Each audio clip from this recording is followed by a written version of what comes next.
Hi, my name is Renata Grandao. I am the founder of Premier Elite Pageants and the founder of Renata Grandao Designs and Communications.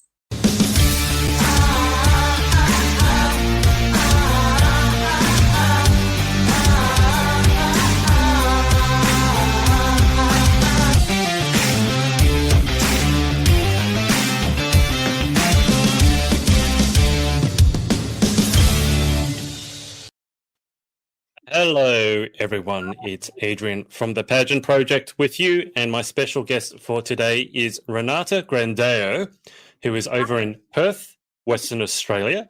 She is the director of Premier Elite Pageants and the founder of Renata Grandao. I almost got through it. Grandao Communications. Renata, welcome to the show. Hi, Adrian. Thank you so much for having me.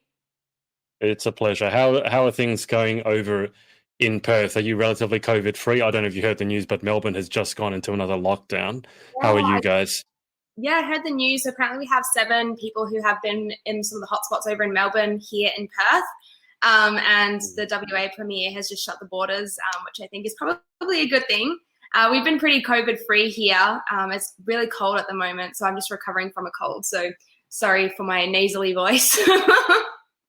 How cold is Perth? Because cold in Perth versus cold in Melbourne versus cold in Sydney versus cold on the Gold Coast. Completely different things. What's cold for you guys? I think it's about 20 degrees here today and I'm freezing. So You're like me. Anything under 20 degrees and I start complaining that, it's ferociously cold and that God has just made a horrible, horrible mistake. Oh. yeah. Not ideal. I do love Perth though. Yeah. Perth, I've been over there. I can't remember if it's once or twice, but when that banner in the background, that was my first book.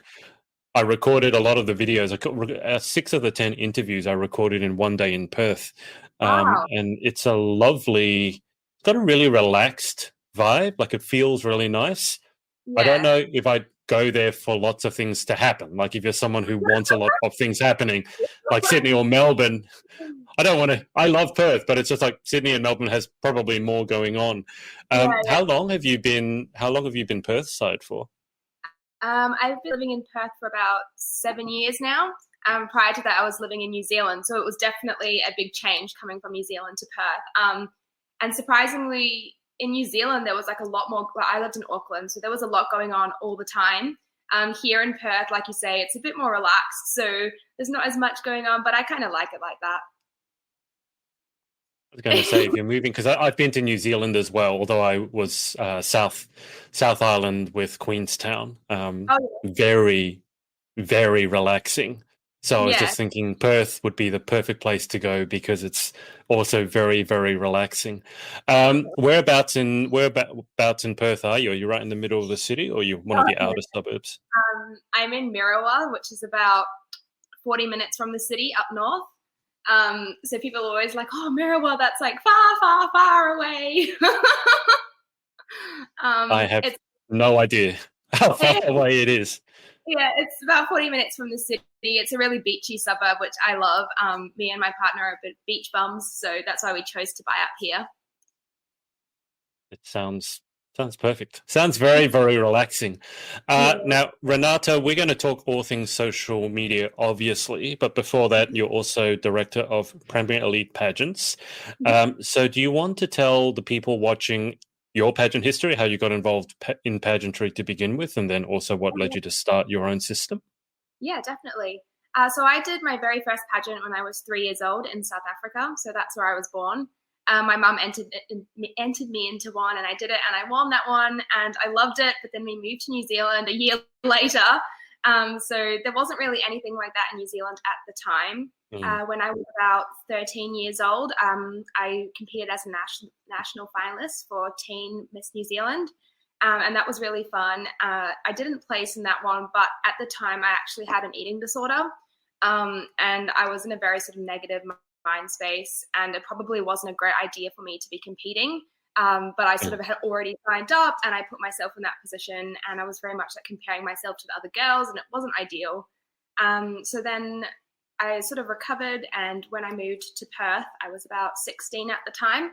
And Courtney Tester was actually at Mandari Senior College with me. So she's previous Miss Teen Galaxy and current Miss Intercontinental. So, which is so awesome for her. And we got on really well. And she was sort of introduced me into the Galaxy system. And I did a couple of Galaxy pageants, and I went through to nationals, and I loved it. I came in the top 10.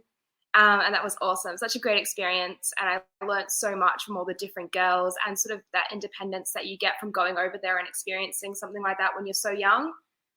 So I actually traveled over solo without my family, but it was a really awesome experience. And then I did Miss Charity over in Perth, and I won that pageant. And that was great. But that was sort of quite a small pageant at the time. So I sort of decided, after speaking to Emma, who's that director, we thought, why not create like a more of a sisterhood in Perth and bring pageants, get them sort of going, because there's nothing really in Perth that's going on like that. So I decided to bring Premier Elite Pageants, which focuses on body positivity and sort of setting a positive experience for all the girls who compete. And originally it was just for the Miss and Ms categories, but last year we decided to bring in the younger girls as well, which was really awesome. And sort of, it's about everyone becoming a role model and using their skills to create a positive impact on our world. I like the sound of that. Yeah. When were you competing in Galaxy? What years was this? It would have been in, I want to say 2016. Okay, all right. So you probably know Alicia then as well, Alicia van Schoonhoven. Schoonhoven, yeah. We've been at same events and we competed together. And also at Miss Global, I did compete 1 year with her. Right. Okay. I mean, I don't know if you can tell, but that's her in the background there. Yeah. I featured her in the book. She was the ambassador for that project. You said you were born in South Africa. Did you see the most recent Universe with the South African contestant Natasha? I haven't caught up with it yet. I just haven't had the time. But I did see that she didn't place, and people were quite upset about that. Yeah, it's if you have a look, it's on my Instagram. I made a little reel of it. I put up her preliminary swimsuit walk and also her evening gown, which she's also a fashion designer. And there was a whole lot of people going, can't believe she didn't make top 20 or top 21. Yeah, but South Africa has quite a strong, it's weird. Like, I've interviewed a couple of South African queens, and I have one. I'm friends with a couple, good friends with a couple of them, and they tell me that pageantry is not big in South Africa, but South Africa seems to do really well on the international stage. Definitely. I don't know where that comes from. I think that pageants aren't huge over there per se, but they do a lot of modeling. Like my auntie did a lot of modeling in the community growing up, and there was. My family's Portuguese, so like in the Portuguese clubs and things, they used to have like their own little mini pageants, I guess. Yeah. So I think that's where it comes from. Okay. You have to clarify for me, because in the brief history that you've been talking about, we've heard South Africa, Portuguese, New Zealand, Perth. You're all over the place. What's happening there? So I was born in South Africa. Moved to New Zealand when I was 4, lived in New Zealand for 13 years, and then moved to Perth 7 years ago. But my family is originally from Portugal. Right. Okay. Because Galaxy Pageants internationally is also very strong in Portugal. So it's interesting. Yeah, the Portuguese Galaxy system, to give you an idea, the UK Galaxy system is probably the biggest. The Australian one is up there as well in terms, it's probably the second biggest.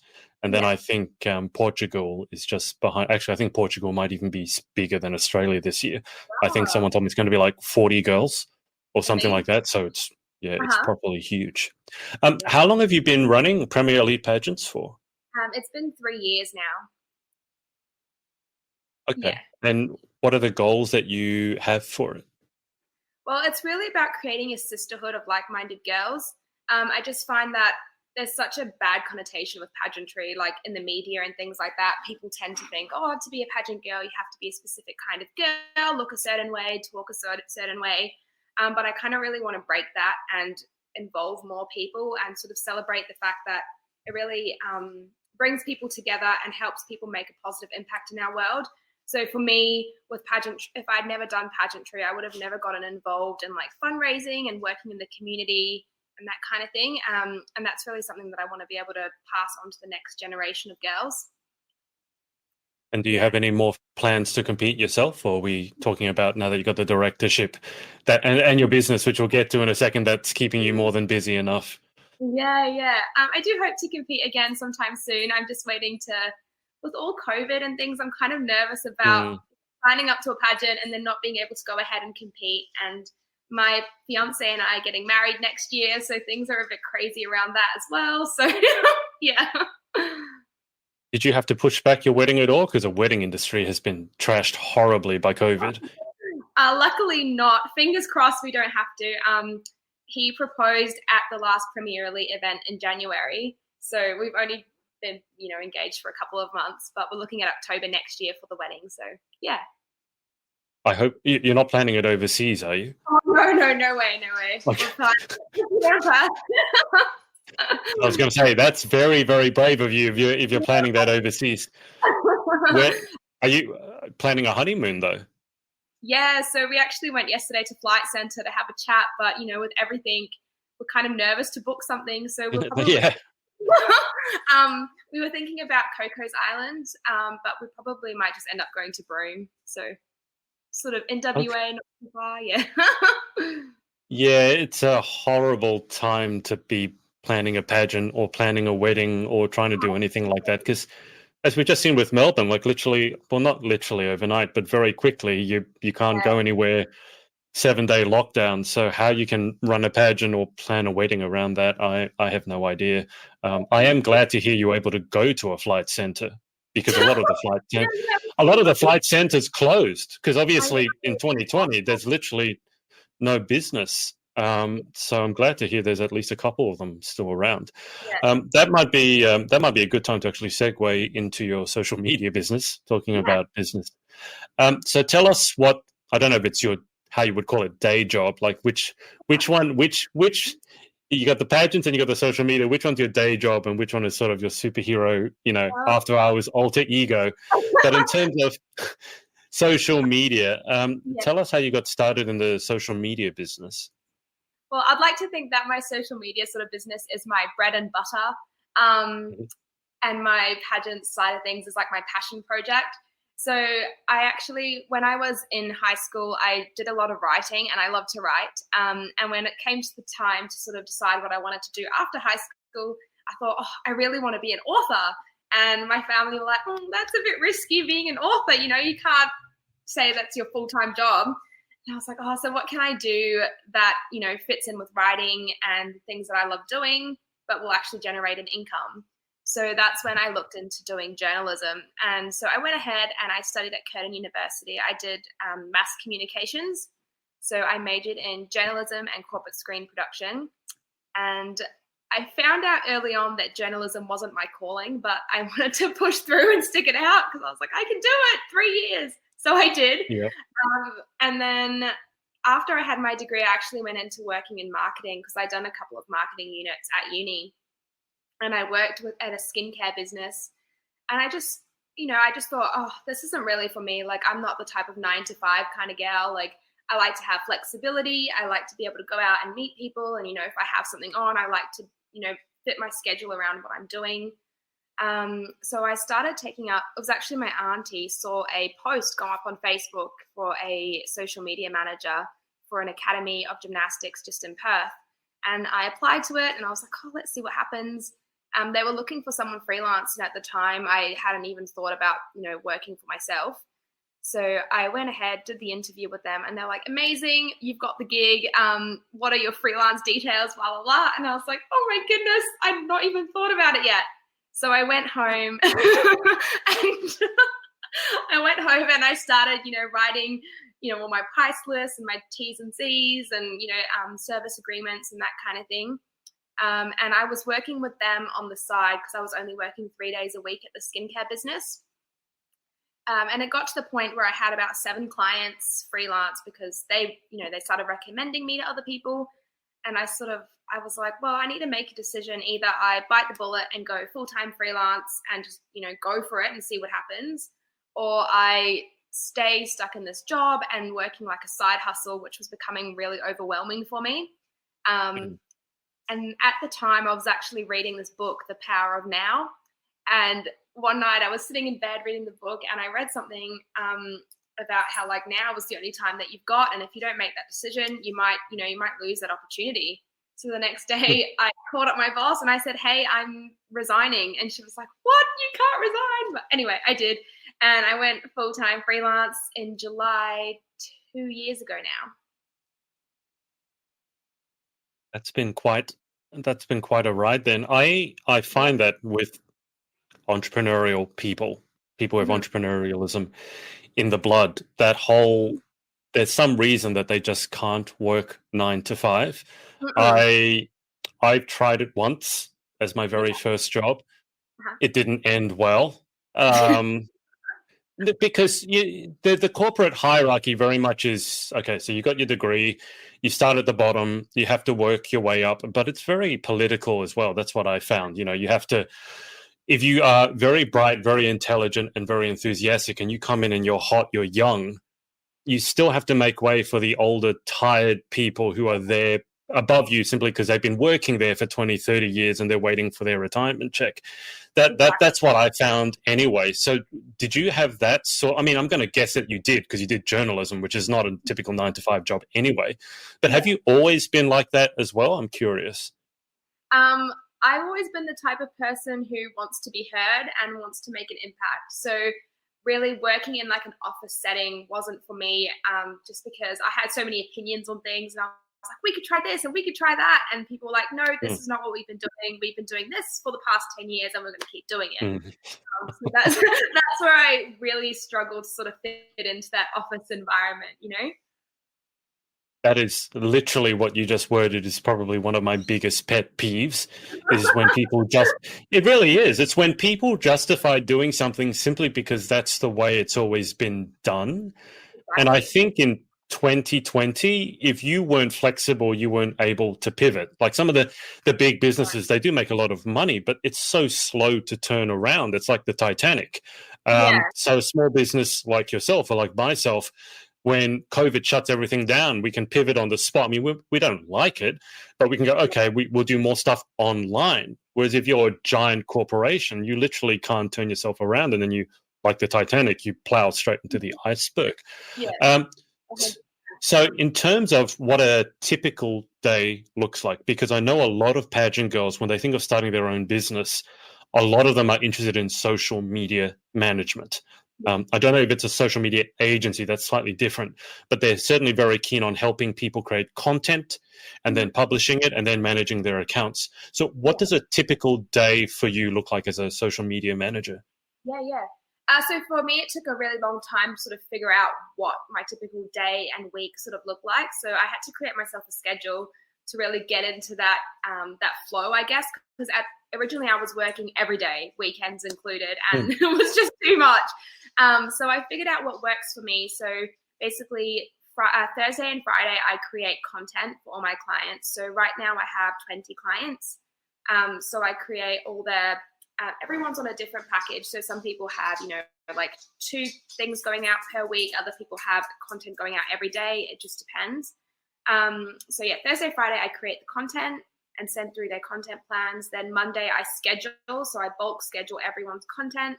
And then that way I have Tuesday, Wednesday for meetings, and like to interact on their socials and sort of any other bits and bobs. So I also do copyright and create websites. So that's mhm. what I sort of do on the Wednesday. Sorry, Tuesday, Wednesday. Yeah, Tuesday, Wednesday. Trying to make sense in my head.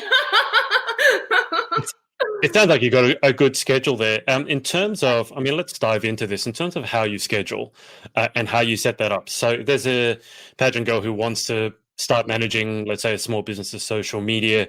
Obviously, you've got to get access details to their account. You have to have some sort of software to schedule, unless you're just going to post every time that you want to put a post up. But I would strongly suggest batching and scheduling. Yeah, Yeah, definitely. batching what you said on the Thursday and Friday. So doing the content creation in in a concentrated period rather than doing it, whenever you feel like you need to. Yeah, So in definitely. terms of batching and scheduling, what tips, what tricks, what softwares do you use for those? So basically, what I really like to do is I create a monthly content calendar for each of my clients. So I sort of cover any important events that are happening both in the community and their business, and then any sort of special days. So things like, you know, Daffodil Day or Easter Mhm. and that kind of thing. So I put that into their content calendar, and then I create um, weekly graphics for them to have a look at, and then they go through that and they just confirm that they're happy with that, and then I schedule that on the Monday when I'm doing all my scheduling. Right. And what software do you use to schedule? I just use Facebook Creator Studio. Mhm. Originally, I was using like a special software, and I found that there were so many glitches and posts weren't going out and things like that, and that made me really stressed. So I just thought, what's the simplest way of doing it? And someone recommended Creator Studio, and I've been using it for about a year now, and I love it. I highly recommend it, and it's free, which is great. Yeah, sure. It's because it's actually produced by Facebook. Do you use Yeah, it on mobile just out of interest, or do you use it on your desktop/laptop? I use it desktop. Okay, because Yeah, I found that with the mobile version, and I have this discussion with my best friend all the time. For yeah, some reason, the app version, it seems very, very delayed sometimes. Like you'll get a notification about something that happened a day ago. I still think there's a glitch in it where when someone mentions my page and I click on it, it doesn't actually show me who shared or commented. So I do like it on desktop, but on mhm, on mobile, I found it very, very. Let's just say I'm not the biggest fan of it. yeah, But in terms of because you said you got 20 clients, am I correct? It was 20, wasn't it? yeah, Which is 20. amazing. First off, so congratulations on that. Thank you so Um, much. when they bring you on, what Uh-huh. is it that they bring you on for? Like, what's the result? Because I'm sure that, okay, maybe they don't have time to do social, or maybe they're just one of those people who doesn't like social. Maybe they're a bit older, they want someone else to take care of it. But in terms of the result that they want, let's say from you managing the social, what is the result that you talk to them about? Is it building engagement? Is it building the following? Is it actually getting sales? If they're a sales business, what's a discussion that you have there with your clients? Yeah, so it's mostly about creating a brand awareness and a community. So, you could have, I don't know, 10,000 followers and only 20 people like your post and no one comments on it.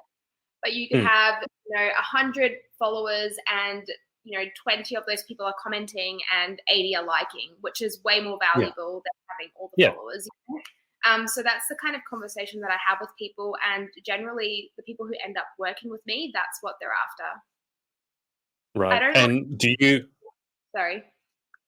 No, sorry, you go. I cut you off. I don't like to give people the false hope that they're going to make sales through social media, because I think that if you are saying that, you're really setting yourself up to fail because there's no really proven way of tracking that and being sure that that's going to happen.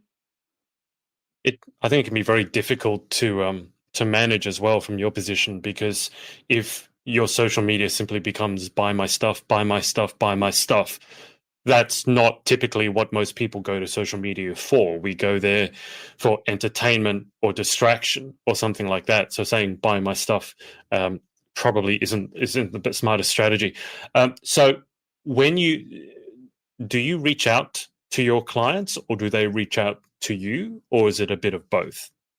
Initially, when I started working for myself, I had, like I said, the Academy of Gymnastics as my first client, and they referred me to a couple of people, and also mentioned me on Facebook, like Yeah, groups and things like someone's looking for a social media manager. They're like, contact Renata. So most people, they end up coming to me. I don't think I've ever really reached out to someone and been like, hey, can I work with you? Yeah. yeah, Yeah. right. Okay, so then the question now is social media and pageantry. In Uh-huh. terms of pageant girls, because they always want to build their following, which, as you already said, it's not just about how big your following is, it's about engagement. And frankly, I wish that more girls would focus on that and Yeah. building a community that's really engaged with what they're doing rather than just trying to get 100, 200,000 followers. But Yeah. what are some of the tips or even some of the frustrations you have? Let's see, because obviously you've got a foot in both industries. Uh-huh. if there's a young girl watching this and they want to build their social following, what tips, what tricks, what strategies would you give them? I would definitely recommend, I know people always say it, but being authentic and being, I guess, vulnerable and just, letting people know exactly who you are. Just because you're posting photos in a bikini doesn't mean that people are gonna, relate to that. People want to follow people who they can relate to. That's really what it is at the end of the day. I also always tell people that people buy your story. So it's all well and good to have like this really nice aesthetic feed, but if you're not telling people about who you are and what you do, you're not going to get anywhere because people really want to be able to resonate with that.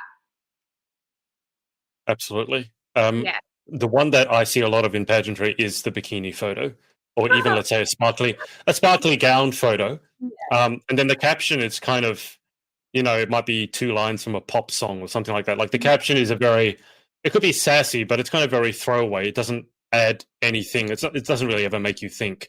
In terms Yeah. of the captions, what sort of captions? Because I completely agree with you. I mean, in terms of stories sell, facts tell. Yeah. So I always think you should be telling your story, especially when you're advocating or a platform.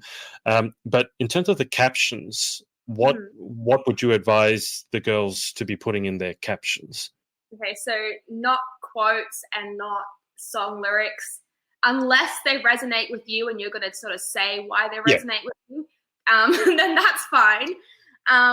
I do think that if you're not adding value in your captions, there's not really any point in posting. So 50% of what you're posting is your image, and the other 50% is the caption. So you need to really tailor. I like that you said that because I think the same thing all the time. It's like I look at all these photos because understand that I follow almost exclusively pageant girls. Yeah. So I see a lot of what you guys are posting out, and like the bikini looks really nice. You look great. The dress looks amazing. But after a certain number of exposures, you just Yeah. start looking like everyone else. And I keep telling people, like from a marketing perspective, if nothing else, and I think it's common sense. I don't know if you agree with this, but if you look like everyone else, you're not going to get noticed because everyone is putting up those photos. So would you say you agree with that or you disagree with that or you somewhere in the Yeah, middle? I 100% agree. I mean, even in the industry that I'm in, like doing the social media marketing, I have a friend who's a graphic designer and we constantly go on and like always have like this little, every time we catch up, we go on a rant about it because even these social media managers are posting photos in bikinis and then like talking about, yeah, right. And they're talking about how important it is to love yourself and not worry about the amount of followers that you have. And like, it's really contradicting that you're posting this photo, which you're trying to gain followers from, and then talking about, oh, followers don't really matter. So, we always Yep. have this little chat. Yeah, I mean, it gets to the point. I know some girls, they'll put up a photo, and if it doesn't have a certain number of likes or comments within a certain amount of time, they'll actually delete it Yeah. because they want to build the perfect feed where every little square, at least on Instagram, has a certain number of followers, a certain number of likes, because then it gives them bragging rights to say, look at me, look how many people are engaging with me. Yeah. In terms of that, I mean, I'm assuming that you don't do that, but where do you think that stems from? Why is there this need to like put up a post and if it's not performing within like an hour, I'm going to delete it? Honestly, I think a lot of it comes from like, I know it sounds cliche and all, but like, you see celebrities or like people of influence and that kind of thing, they put up a post and within seconds they have, thousands, hundreds of thousands of likes. And I feel like a lot of people try to compare themselves to that. And I know personally a few people who they try to show off a life because essentially social media is your highlight reel, right? You're not Yeah. posting, the day that your dog broke its leg and you're really upset. You're not going to post that. Probably not anyway. So yeah, it's really about like that whole comparison thing and people wanting to be better than everybody else. That's what I bring it down to. Yeah, I would agree with that. And I think a dose of perfectionism as well. Okay, so in terms of, um, let's just brainstorm. I'll put you on the spot a little bit here. But let's say you were to take on a pageant queen's social media. I don't know if that ever happens, but let's say a pageant queen was to take you on and they want you to help build their brand, build engagement. We've already talked about the bikini photo and the dress photo, and they obviously have a place. Yeah. Outside of those stock standard photos or your latest pageant headshot, there's so many cliches that I could talk about that drive me mad. It's like, oh, please stop posting that every single time. But if they want it to be a bit different, because it's all well and good for me to say be different, but then they go, well, what do you want me to post? What are some of the different ideas, some of the different things I could play with to try and stand out a little bit? Yeah, yeah. So I think something that's really important for everybody is to create a brand image for themselves. So I've spoken about this before to previous pageant queens and things about how when you are in the pageant industry, essentially you are a public figure. So you need to be a bit like, not careful, but conscious of what you post. And also you want to, educate people about why you're doing what you're doing, why you're involved in pageants, how they've sort of, helped you in your life, how you become the person you are today because of them. So it's really about education and adding value and telling your story.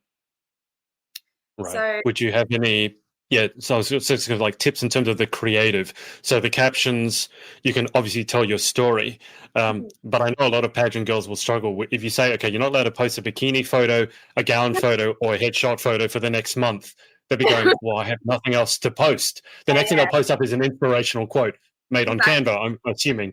No hate on Canva. Canva's actually an Australian company, but I love Canva.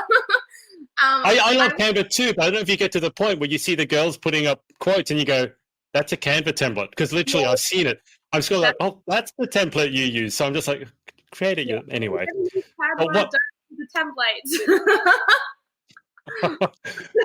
But in terms of the creative, what would you say the girls could post apart from all the stock standard stuff? So I really love feeds that actually show everyday life. So things that you're doing, you can still make everyday life look aesthetic and pretty. Like I personally love seeing people's family, their friends, things that they most care about. So surely not the only thing that they care about is pageants. Like there has to be something else, Yeah. And we want to see that. Right. So it's more behind the scenes stuff, the stuff that happens away from the stage or away from pageantry to help actually flesh you out as a real person. Definitely. So, like say you've gone and got your pageant gown, like you could do a photo about collecting your pageant gown and give the business a shout out and, say what you loved most about working with them to get the perfect gown for you. Yeah. Okay. In terms of Instagram feeds, right? Yeah. I have a couple of friends, and probably I know a lot of people who are obsessive about the feeds. You know, on Instagram in particular, with the 3 squares across and then scrolling down, and they want. And I used to do this, and I stopped because I just was like, "This is stupid." But I don't know. Maybe for a pageant girl, it's different.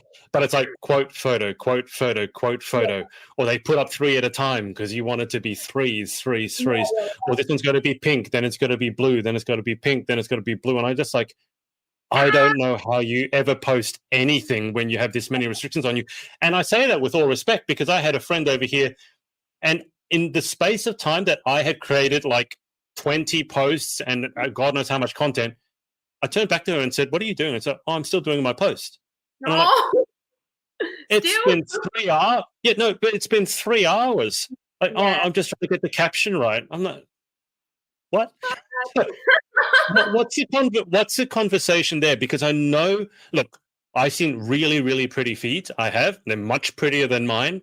But at the end of the day, my thought process goes, I don't know how much time that cost you to create that. And also, I'm not actually sure anyone's as interested in that as you are. Like, you want the pretty feed, but someone coming to look at it, they're more interested in what you have in the profile, frankly, than how amazingly pretty your feed is. What's a conversation you would have there on that topic? So for me, I am one of those people who has like the 2 photos and then a graphic. But that's just what I like that I'm a perfectionist. I definitely am. I'm a Virgo, so I know a lot of other Virgos are exactly the same.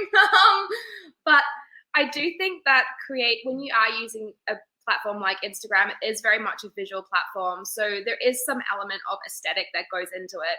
So like I Of said course. before, yeah, so branding is really important. So for example, say your theme is pink, like try and use photos that have like a sort of a pink hue to it or pink tones, that kind of thing. But it doesn't mean that you have to restrict yourself from having a random photo every now and then that doesn't fit in with that feed, you know? I used to be really pedantic about it too. And a while ago, it was all, keeping it all the same. And I use a lot of stock images. And then I got to Mm. the point where people were like, hey, we want to know what's going on in your life, like actually going on, and Yeah. that's something that even a lot of my clients wanted. They wanted to know, what do I do on the weekends? How was that party that I was organizing? That kind of thing. So I sort of become more lenient, and you'll see now that I have like quite a mixture of different aesthetics and colors and things going on. Yeah. Oh, I'm glad to hear it because I think it makes it a bit easier for you. Yeah, But I mean, definitely. in terms of, I mean, you're exactly dead on the money when you say that people want to know who you are, right? Because as you said, it's highlight reel, but people get sick of it and they want to know who you really are and little things about you. Yeah. So, I can spend as much time as I want trying to create the perfect post. And then what I very often find is that my best performing posts, and it's not like it does twice as well, it could do 100 times as well sometimes. They're very often the posts where I put up a completely silly photo. It's like deliberately silly, Yeah. or at least very casual, not posed at all. And then the content is either something that's maybe slightly controversial, or it's just something like I put up a post, the one that's pinned on my Facebook page at the moment is like 7 random facts about me, or like my top pet peeves. And I didn't think anyone was going to be interested in that because I was just like, oh, I hate this, I hate this, I hate, because I was just in that sort of a mood. And the number of people who liked that and commented on it saying, love it, this is amazing. And I'm like, it's just my pet peeves. But my point is that sometimes we create content, and I don't know how you feel about this, but sometimes I think we fall into the trap of creating content for ourselves Mhm. versus making the content that our audience wants. Have Yeah. you ever found that to be the case? Yeah, yeah. I found that with like even starting working with new clients, people tend to think, oh, on my social media, all I'm going to post is like the work that I've done. And like, for Hmm. example, hairdressing, right? And that's great and all, but people want to like have education and they want content that, they can relate with as well. So the second you put up like a meme or something, people are going to interact with that. It's because Hmm. people can relate to that. People, see Yeah. this beautiful hair transformation, but once the feed is clogged with that, it just gets, it's basic. No one really cares. Yeah, that's very, Yeah. very true. Um, okay, so the profile, the bio, the bit above all the beautiful photos. Uh-huh. What's your advice, tips for what to put in there? Yeah. So definitely where you're located is super important. And then just like a brief bio about yourself. Don't say, probably the worst thing is when people are like full-time, I don't know, full-time student, part-time lover of life. Like that's so generic. Mhm. Actually create something that means something to you. So you see for mine, it's just hello, welcome, hiya, welcome to my world. I'm a really casual kind of person. I would say I've got a pretty big personality, so the hiya is like my little quirky thing. And then I just says like, what I do, and the welcome to my world sort of also shows that it's not just all business. Like I do show off some Yeah, other things as well. Yeah. yeah. Yeah. Okay. Now, in terms of, let's talk about the link. And this will apply to TikTok and Instagram. But assuming that you don't have 10K and you can just, use that swipe up feature on Instagram, um, what would you put in the link? Because there's only space for one link on Instagram or TikTok bio. So what would you put there if you're a pageant queen, let's say? Yeah. So I actually use Linktree, which is really great. I don't know if you've heard of it, but basically it Yeah. allows put I think up to 5 different links on there. So that's what I use. If you weren't using that, I would recommend having a website and sending all your traffic to that platform. Mm-hmm. I find that it's a lot easier to, answer queries and things if it's all directed to the one link as opposed to tons of different ones.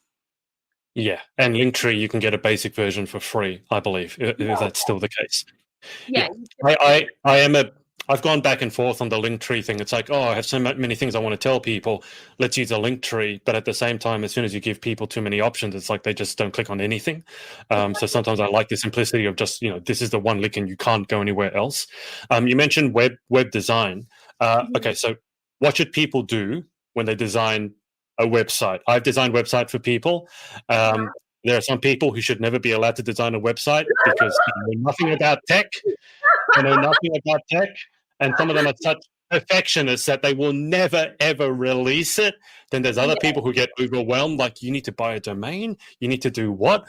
Where it's being hosted where? I need to pay for the hosting. So someone goes, yes, okay, Renata says I should have a website. I agree. How would you go about getting one? Well, firstly, I'd like to say, fun fact, 56% of people will only buy from a Instagram profile who has a website. So if you don't have a website, then you're already missing out. So that's just a fun fact I remembered. But with websites, you want to make sure that they're clean, they're easy to access, and when you're creating a website, you really have to think about the user.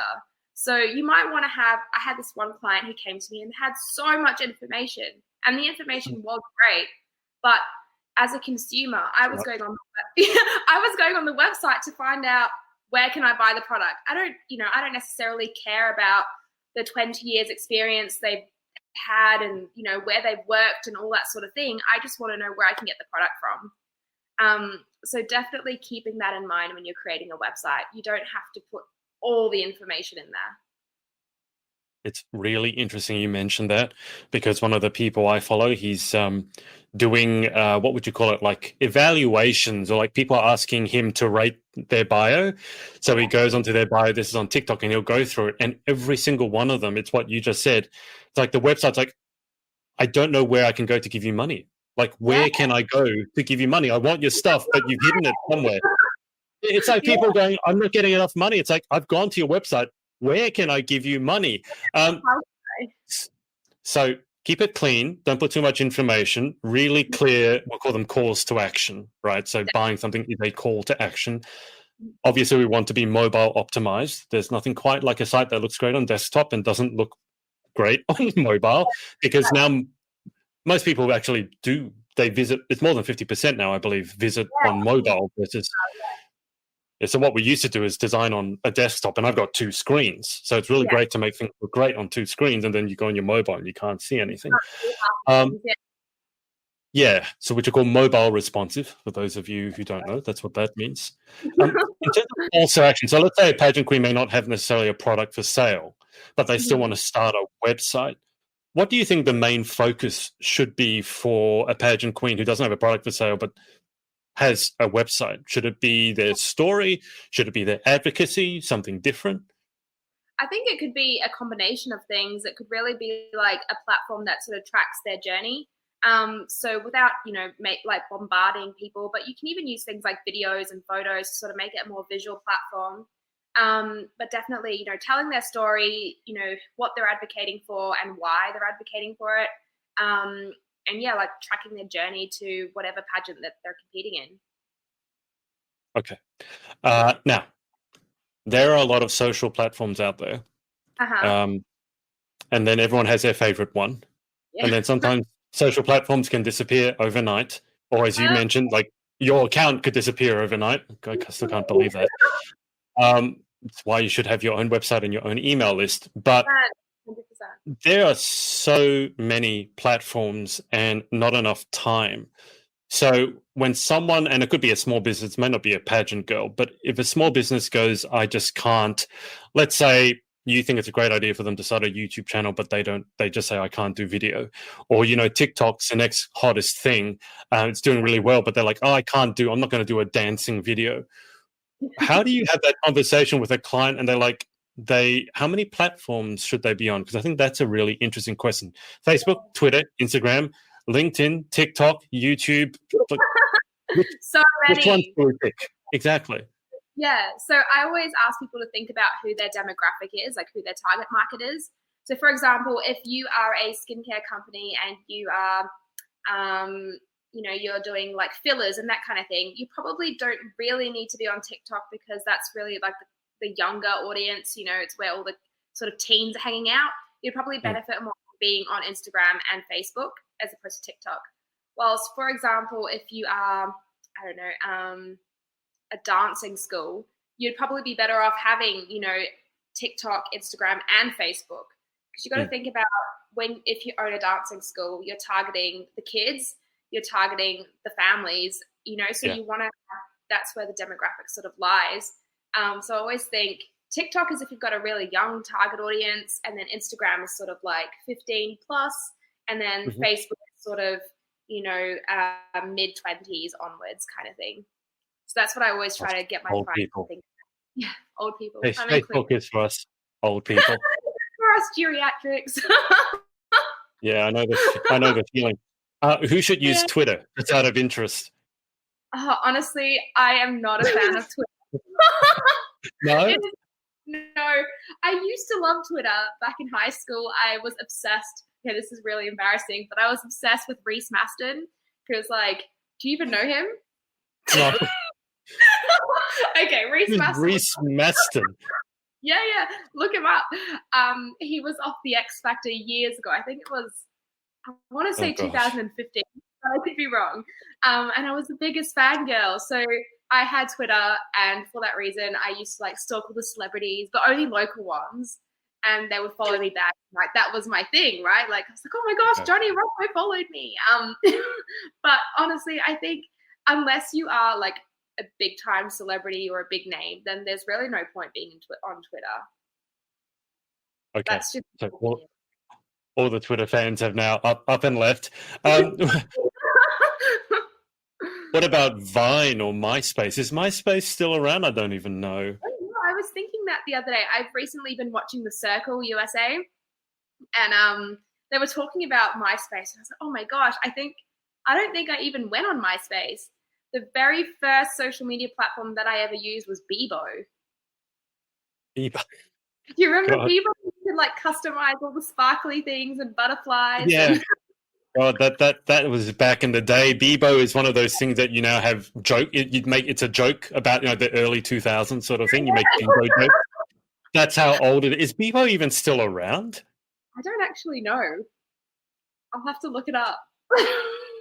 And TikTok used to be Musical.ly, right? Yeah, that's right. Yeah. Oh, okay. All right. So in terms of pageantry, I'm going to say that Instagram is a must. I don't know any pageant girl who wouldn't have an Instagram. What are the other musts or nice to haves, let's say, as a pageant queen or a pageant competitor? Yeah, I would say Facebook is great, especially like for me, if you have family overseas and that kind of thing, it's a great way to keep them informed on what's going on. I would also say TikTok is great if you have the time to create the videos and if you're creatively inclined like that. Personal favorite pageant queen who is a TikToker would be Rachel Everin. I don't really know anyone else who creates like as great TikToks as she does, who was a pageant queen. So there you go. You know the story between Rach Everin and myself and TikTok? What? Tell me. back when TikTok was just beginning to break out really big, right? Wow. I had jumped on TikTok. I was one of the first sort of like, the older people or even a male jumping on TikTok. And I would post and it would get, 2,000 views. I was like, oh, this is amazing. And then I saw that Rach was on it. And I messaged her saying, why aren't you doing more with this? I think you'd really love it. Because I think she'd started before me, but then she stopped. And she goes, oh, yeah, I'm too old for it. I'm like, Rachel, what are you talking about? You're what, I think it was 18 at the time. Like, you're not too old for it. Give it a go. And because blowing up for me, I think will blow up well for you. Well, fast forward 18 months. She's now signed up with, I think it's IMG or someone as a TikToker, and she has hundreds of thousands of followers. And I often joke because whenever I send her a message or comment, and whenever she reaches like the next milestone, I say, I told you weren't too old. I was like, well, you're still too old now. Because it's worked out pretty well for her. So that's the story. Yeah, that's amazing. Wow. She probably owes you some royalties. Well, you know how it goes on social media with royalty. It's like I'll take 50% of zero. It's still going to be zero, but she's done super well. What Yeah, about in terms of just that level of discomfort? So, TikTok comes out and people go, I don't want to do that. I don't want to be silly. I don't dance. But at the yeah, same time, like for businesses, you might feel like you're leaving money on the table because of TikTok in terms of organic reach, right? Not in terms of paid, which is a separate beast, but yeah, organic reach on Facebook pages or Instagram, it's not going up. I mean, Reels is an interesting thing, but it's not going up. But TikTok, although TikTok's also going down, but TikTok for a while was everything was going viral. So in terms yeah. of, let's say there's a small business and they want more exposure, but they're not willing to go on a platform because it makes them feel uncomfortable, but it'd be a good opportunity for them. What sort of conversations do you have with your clients when that they have that sort of an issue? Yeah. So one of the things that my clients don't usually want to get involved in is like stories on Instagram. Even Mm. just showing their face, people are really weird about it. "Oh, I don't want to do that. People don't want to see me. I'm like this old woman and no one wants to know what I have to say. But people do, like it's the behind the scenes. And I always tell clients that they need to just take that risk and do it, and Mm. sort of see how it pays off. And then from there, they really, they get that momentum going. Like if it goes really well, they're like, oh, this is amazing. Like I'm going to keep doing more of it. I actually had one client who had never done a story before. I encouraged her to do them, and she's been getting amazing feedback from them. And she's like, I'm never stopping. I'm going to keep going. So it's all about just, confronting that and just doing it and seeing what happens. Okay, sorry, I just dropped out for a second and I only heard the back part of that story, which was it's going amazing. What is going amazing? What did you tell her to do? Because I want to know.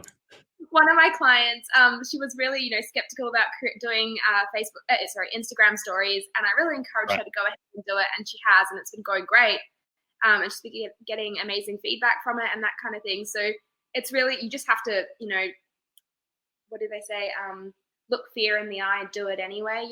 Like just do it Hmm. and see what happens. Yeah, I often feel like at the worst, like what's the worst that can happen? Because I yeah, think exactly. sometimes we get worried that someone's going to laugh at us or something like that. But no one is really looking at us when we're honest because everyone's busy looking at themselves. So really Exactly. just give it a go. Yeah, What's the worst that can happen? You get a sale or you get 1,000 views. Um, I have noticed that Instagram Reels, at least for me, is mhm. doing very, very well in terms of organic reach. I put up a couple of the videos from Universe in terms of the walking. I think one of them got over 10,000 views, and I say that understanding that I only have 2,000 followers. So to Yeah, get yeah, 11,000 views, something is going very well. I put up a lot of pageant coaching stuff as well. That's been very well received, and then mhm. that sort of short form content can also obviously go on TikTok and YouTube Shorts, which apparently YouTube is making a big push with YouTube Shorts.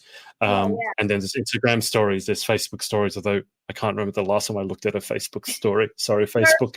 Um, it's much easier on Instagram. I never look at a Facebook story.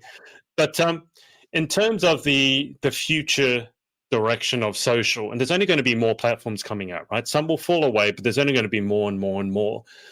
What tips do you have for people to sort of make their content creation as efficient and effective as possible? And I say that because I will do long form content such as this or my Mhm. podcast, which I just record straight to my phone on the car.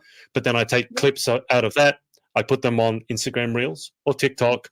Obviously, I take the audio out and put it on podcast.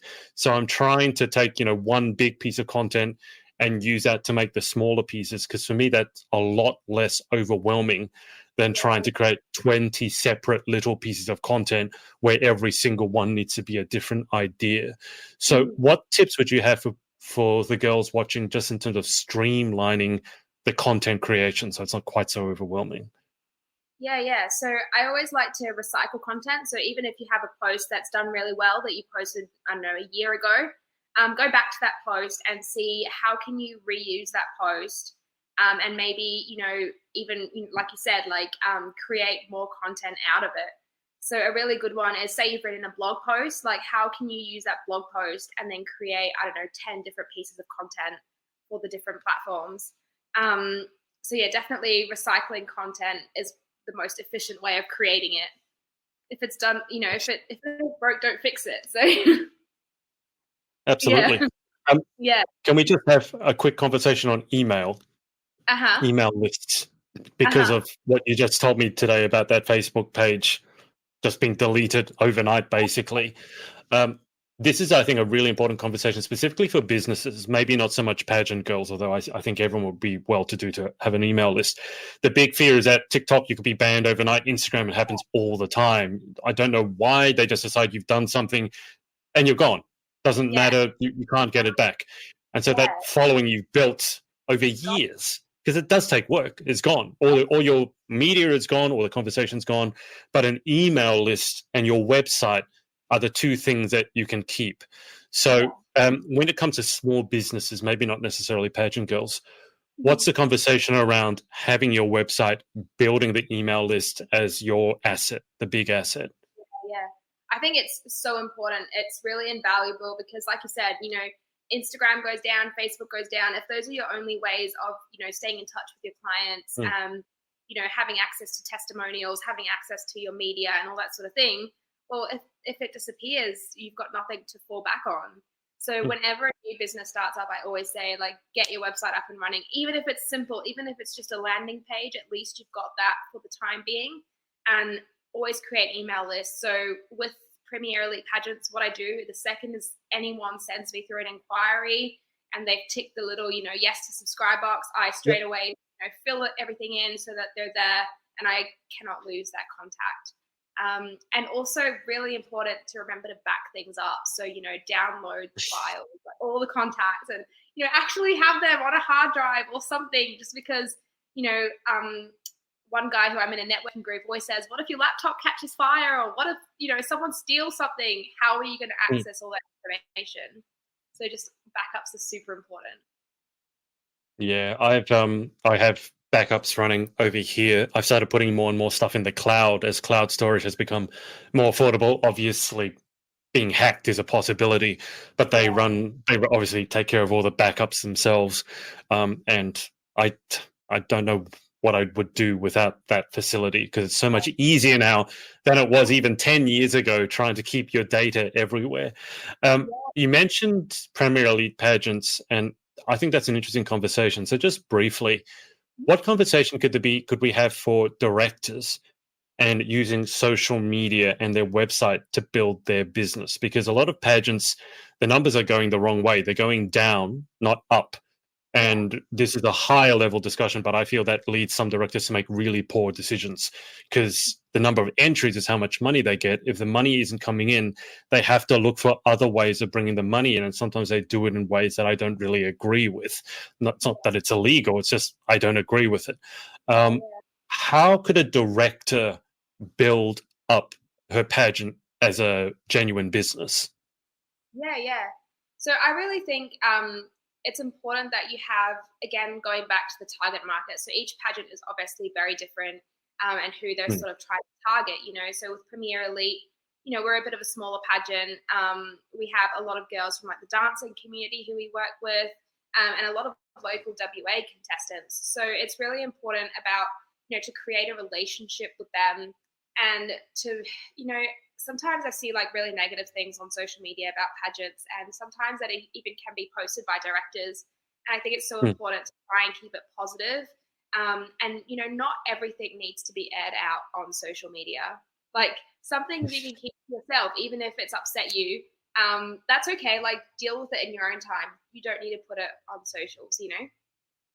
And I think that's important for both anyone working in the pageant industry, like directors and all that sort of thing, as well as contestants, like to keep that in mind. Yeah, I know you haven't been keeping up to date with Universe, but if you want an example of how not to handle your problems, just look up Miss Nova Stevens, who's Miss Universe Canada, and the giant argument that's blown up between her management team and Michael Cinco, the designer who designed her gown. They're having a massive stoush on internet. Nova's stuck in the middle, and she's getting death threats from Filipino pageant fans. Literally, Wow. like random people messaging her. She put up a screenshot saying, Nova, die. Nova, commit suicide. It's Oh, word. absolutely horrible. Yeah, So, yeah, social I think media. Yeah. while social media is a great thing, like you definitely have to always be switched on when you're using it, and that's something that I get really nervous about. Is seeing a lot of younger contestants and even Mm, family members like cousins and things, seeing them on social media and things like TikTok and Instagram, and they don't really understand the gravity of what they have in front of them. It can mm, be a really dangerous tool as well as a positive thing. So yeah, it's kind of scary in a yeah. way. Well, I'm not going to ask your age, but I will guess you're similar to myself in that you can actually remember a time when there wasn't social, and now we're living in a world where social is everywhere. Whereas you got to Yeah, remember that some of these young girls, they've never been in a world without social media. Like that's it's crazy. always been around, and Yeah. it's only going to be a matter of time, I think, before we get chips in our head and we see social media on our eyeballs and on our hands. And I don't know how far you're willing to go. Elon Musk has already developed a chip that allows, certain things in Oh, the brain and communication through brain waves. I've heard So that. it's coming. I know. It It's kind of coming. terrifies me. I think, yeah, yeah. I'm Yeah. kind of curious to see how far it goes, but yeah, I'd probably be one of the guinea pigs. I always want to be on the cutting edge of technology. Um, just before we get to the end, let me just ask you a few rapid fire questions. Okay. So, favorite social platform? Instagram. Okay. Least favorite social platform? TikTok. Ouch. Okay. Okay. Hashtags, yes or no? Yes. You've got 30, use Roughly. them. Okay. How many? You're going to say 30? Yeah, if you got 30, use all 30. Okay. All right. How much time do you spend on social a day? Yourself. Not for clients, but yourself. Probably like an hour. Okay. Yeah. What's the biggest thing you should be doing on social that you're not doing at the moment? Lives. Lives. Okay. And let's say, what's the strangest thing you've ever had happen on social? Like, what's a random weird occurrence or an opportunity that's happened that's come from social you never would have thought of in a million years? I mean, I guess like my whole business sort of started through social, so that was a pretty cool, strange occurrence that happened. So yeah, I would say that. Oh, actually, I have a really good one. I have a really good one. I I met our old neighbor through Instagram. So I posted a photo of my cat and I put my location, like my geotag, and then some random woman contacted me and was like, "Hey, is this your cat?" and sent me a photo of a cat on her car. And I was like, "That is my cat." She's like, "I live on this street. Where do you live?" I was like, "I live right next door. Like I live on the same street." And that's how we met. So that was probably the strangest thing that ever happened. This is the world we live in. We're literally living next door to someone else for years and years and years, and we meet through Instagram because of a cat. Because of our cat, my cat, yeah. That was pretty cool. Was your cat enjoying itself on your neighbor's car? I mean, is that where it goes to sleep? Yeah, he's this big fat cat, and yeah, he goes and he'd like to sleep on her car because it would sit in the sun, so he loved it. Nice and Is warm that for him. sound that's been in the background of your? Is that sound in the background? Has that been a cat? It Maybe sounds like a dog.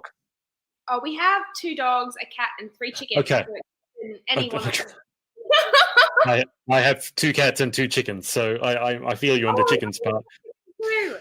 They're the most stupid animals. Sorry. Literally.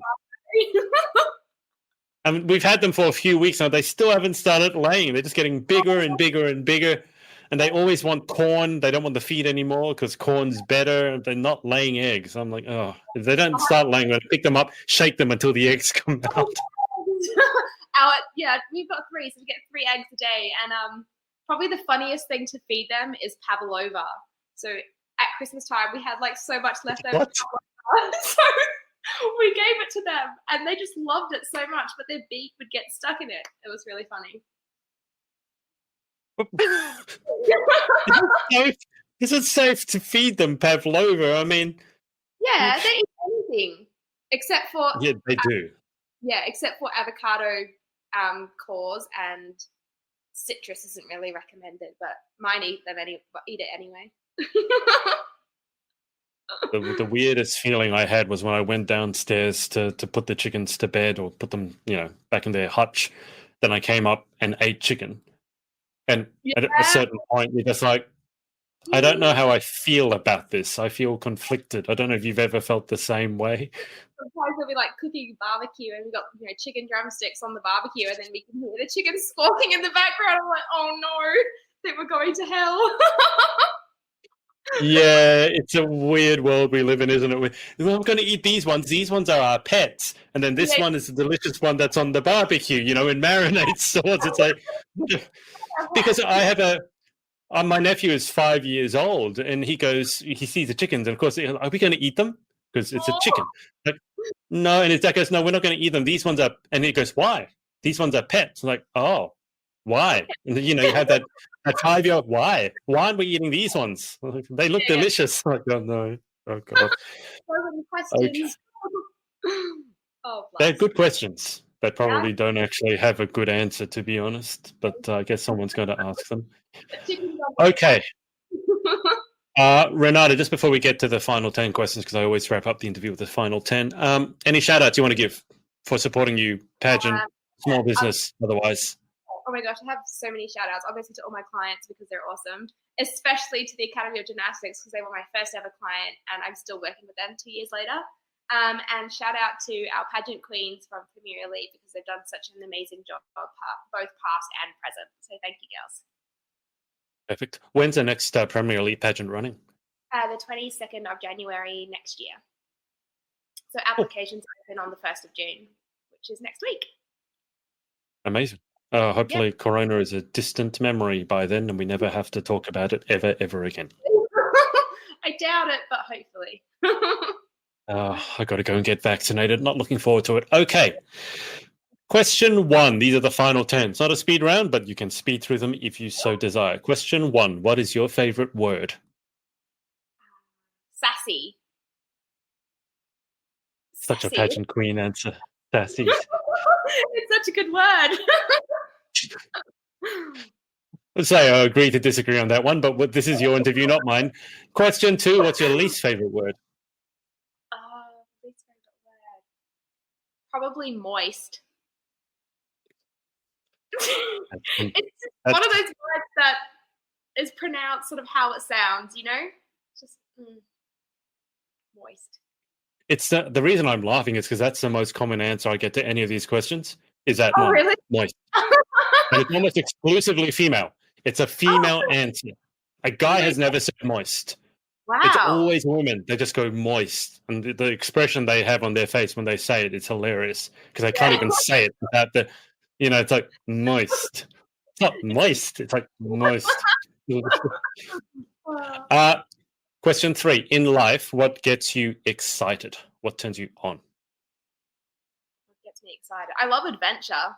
So it's been a bit hard with COVID because I love to travel and explore new places. But it just means that we get to explore new places in our city, like where we live, which is great too. Yeah. Yeah. What about what turns you off? I don't know. That's a good question. I really hate public toilets.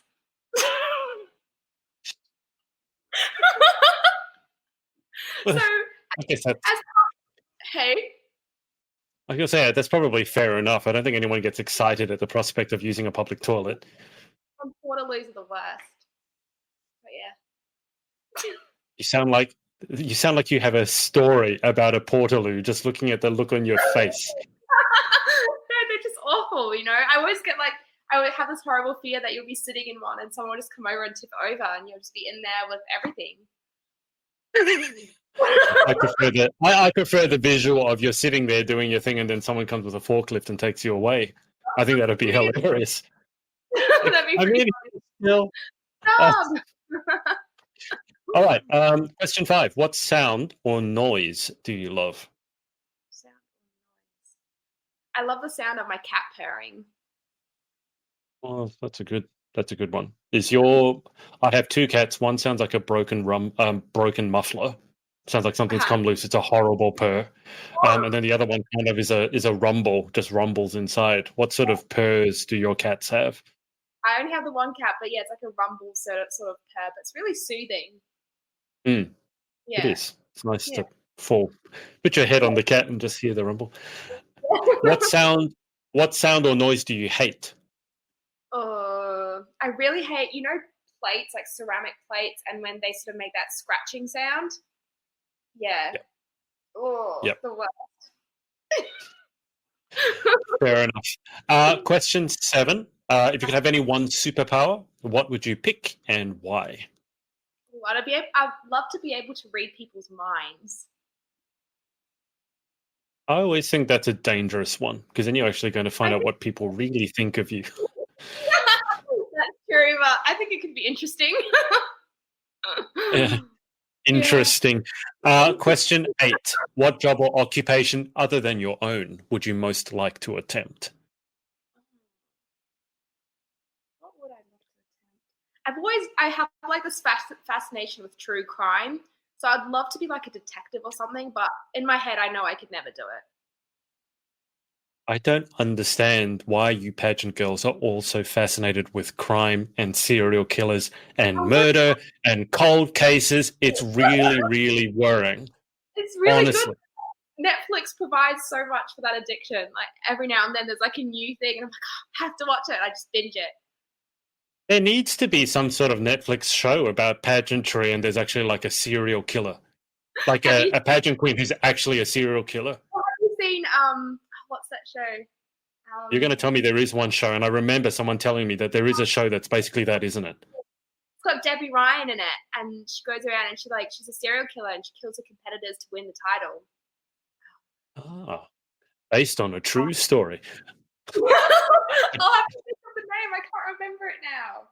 Yeah, you're not the first person to tell me that. I can't remember it because I didn't watch it, but yeah, I It's remember really it was big. cool. I watched it and I was like, at first, like, the show's so nice. I didn't know it's about pageants and stuff. And then, like, the serial killing started happening. And I was like, what? This is not so nice. Just, just worried to find the one person who watches that and goes, actually, that's a pretty good idea. I'm like, oh, that's no, It's called Insatiable. that's it. Yeah. As soon as you were about to say, it's like it's insatiable. Yeah. Okay. Yeah. I should watch that. For me, it'd be homework. I should I can claim it as a business expense. Do my research. Watching Netflix. Exactly. Question 9. What job would you definitely not like to attempt? I would hate to work in a morgue. Like, do the embalming and stuff. Dead people are scary.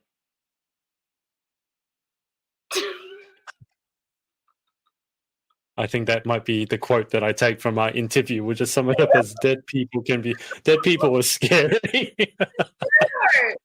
Like you see I'll put people that up on Twitter. dead people are scary. Yeah. Yeah, definitely that one. Dead people are not scary. You only have to be scared of them when they come back to life. Dead people by themselves are not scary. I don't know. Pretty scary. Final question. If heaven Uh-huh. exists, what would you like to hear God say when you arrive at the pearly gates? Um, I don't know. That's a really loaded question, I feel. A thought-provoking question. Let's see which way you go with it. I feel like it'd be like, welcome home, because I feel like I'm a pretty spiritual person and I don't necessarily believe in a heaven or not, but I do believe that Mhm. there's some spirit, thing that happens Yeah, after. But I do believe that we came from that, so we're sort of going back to that. So that's really our true home. beautiful. That's what. Okay, well, Renata, that's about it. Thank you so much for your time. No, thank you so much. It was great chatting. Absolutely. And guys, if you have any questions about social media or you want to look at hiring Renata to get to work with you, Renata, what's the best place to contact you for that, for social media work? Just go to Renata Grandao _comms and you can find all the info there. Perfect. Okay. Renata, I'll keep you on the line for just a second, so don't hang up on me just yet. I'm going to hang up with the audience. Thanks to everyone for watching, whether it's live or on the replay, and we will speak to you next time. Bye for now. Thanks for watching. Just a reminder to you entrepreneurial types to come and join us at our Facebook group, facebook.com/groups/The Pageant Boss. I'll see you inside and see you in the next episode.